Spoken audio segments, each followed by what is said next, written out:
내가 힘들고 외로워질 때 내 얘기 조금만 들어준다면 어느 날 갑자기 세월의 한복판에 덩그러니 혼자 있진 않겠죠. 큰 것도 아니고 아주 작은 한마디 지친 나를 안아주면서 사랑한다, 정말 사랑한다는 그 말 해준다면 나는 사막을 걷는다 해도 꽃길이라 생각할 겁니다. 우린 늙어가는 것이 아니라 조금씩 익어가. 요즘에는 보면은 신세대들 한 30대 이런 데 보면은 외동아들이 너무 많아요. 그전에야 낳는 대로 다 낳고 이렇게 했는데 요즘에는 외아들이 너무 많은 거예요. 결혼을 하면 시집을 가면은 대를 이어줘야 되잖아요. 어쨌든 간에. 예? 하나는 낳아줘야 되는데 애가 안 생긴다. 예? 그렇게 해가지고 삼신을 받아줘서 아이를 낳았죠. 아이 낳았어요. 그 아기를 못 가졌다는 말씀이시죠? 못 가져서 결혼을 한지 조금 글쎄 시기적으로 좀 조금 빠르다고 할까? 근데 이제 나이들이 있잖아요. 요즘에는 다 30대 후반에 돼서 결혼을 하잖아요. 그런다고 해서 뭐 아이를 안 낳겠다는 게 아니라 아이는 낳고 싶은데 아이가 안 생기는 거. 그렇게 해가지고 삼신 할머니를 이제 받아줬죠. 받아줘가지고 아이 낳아서 다 돌도 치르고 다 했습니다. 예, 아이를 가지려고 이제 뭐 병원에도 다녀봐서 이 방법 이제 저런 방법도 좀 해보고 했는데 아이가 안 생겨갖고 삼신 할머니를 받아들인 거죠. 삼신 할머니를 받아들였지. 그럼 삼신 할머니 선생님은 어떻게 받아주세요?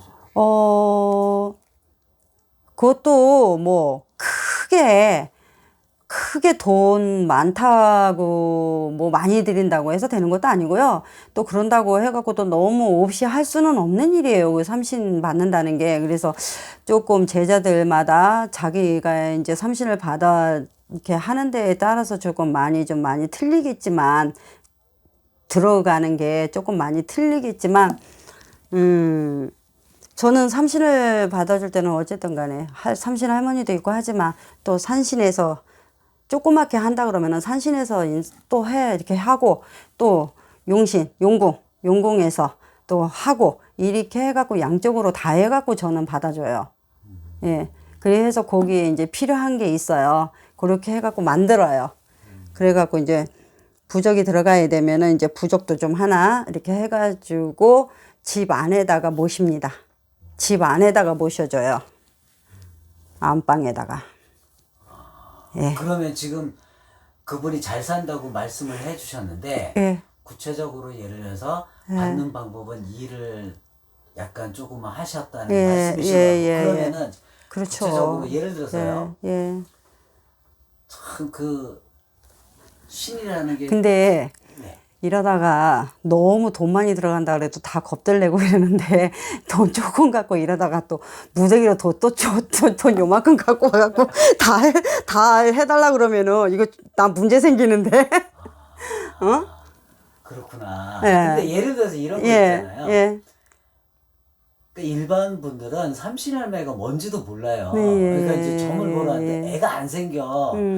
애 좀 생기게 해달라 이렇게 점사를 보시고 이제 할 텐데 그러면은 구체적으로 선생님은 반복적으로 물론 이제 일도 일이지만 기도 공수 받으셔가지고 그분한테 뭐를 어떻게 하라 뭐 이렇게 말씀을 하실 텐데 마음의 준비나 그분은 얼마나 답답하셨으면 많이 답답하죠.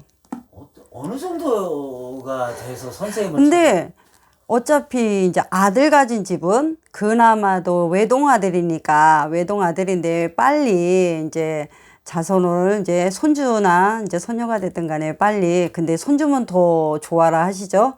그렇게 해갖고 하나라도 있어서 조금 대를 이어 내려갈 수 있게끔 했으면 좋겠는데, 요즘에 또 너무 또 왜 애 안 낳냐 뭐 어쩌냐 이런 말들을 못 하잖아요. 그 반면에 신랑 남자 쪽보다는 친정 엄마가 죄인 아닌 죄인이 돼버리는 거예요. 친정 엄마가 딸을 시집을 보냈는데 마땅히 가서 해야 될 일을 못하는 거지. 못하니까 눈치 보이고, 응?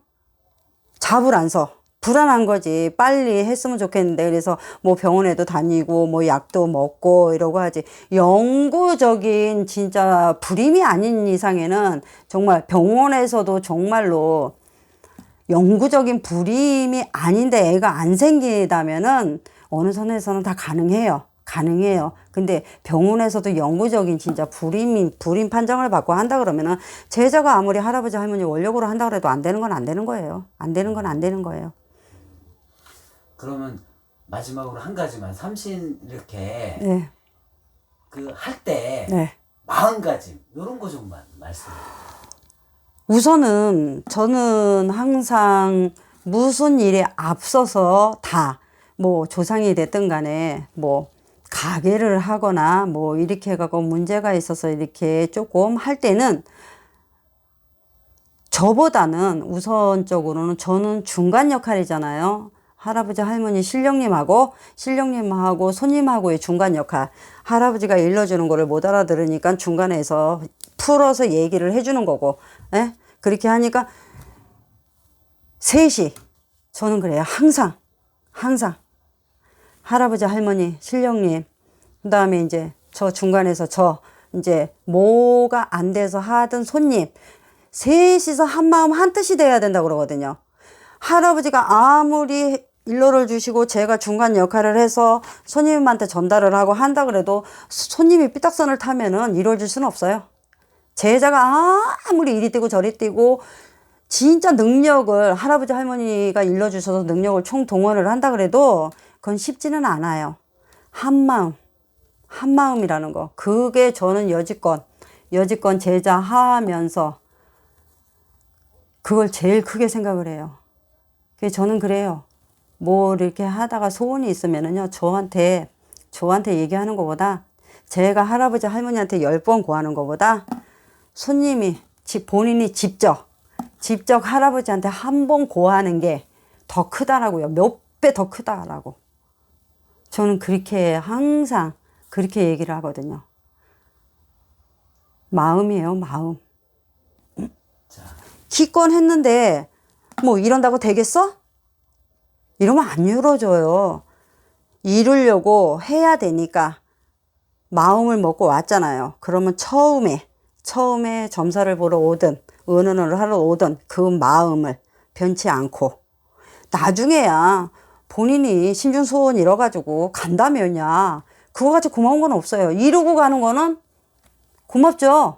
근데 중간에서 뭐 쉽게 빨리 될 수도 있지만 조금 시일이 걸릴 수도 있는 문제잖아요. 근데 조금 해보고 나서 뭐 이런다고 되겠어? 안 되는데 하면 뭐래? 이러고 이제 발길을 끊거나 이제 중도에 그만두면은 제자도 참 찜찜해요.